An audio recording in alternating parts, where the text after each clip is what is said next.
qabu seenaan kan keeyyoo miyyuu gantuuni hin dabu diinni kan kee bakka dhibbaa caacabu maddi walaabu hundee ilmaan oromoo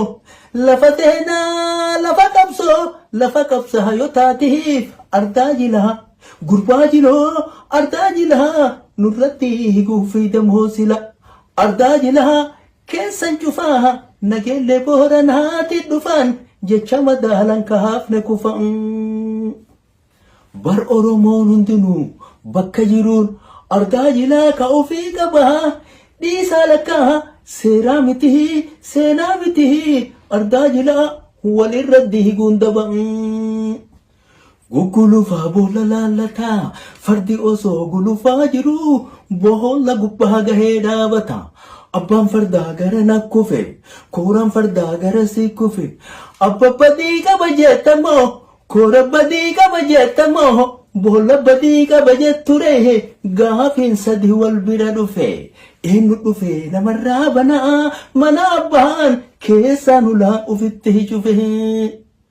maal mootummaan way madda walaabuu galaa jaallatamaaf jaallattuu teena dubbiinu dhala jarri waliin kontiroobaandii daldalaaf bakka tanaan saaqachuu fedhan balbala dinnee didaa jalaa jalee gadi hin deemtu balaa dinnee didaa jalaa jalee gadi hin deemtu balaa yaa qochume boolla namaaf qottu dhiitiiti hime boolla namaaf qote meeqatti hime yaa qochume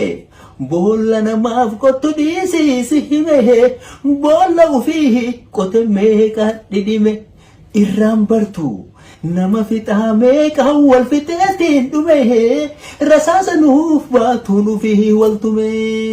abbaan gadaa kasikkoo mandoo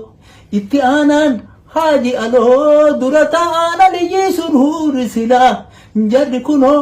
ardaa jilaa ka ufiifuu falmachuutti jiranii eenyu wajjiin achitti teettan jila abbaa gadaa ummatatu filataa sirna kamii mootummaan namaaf filan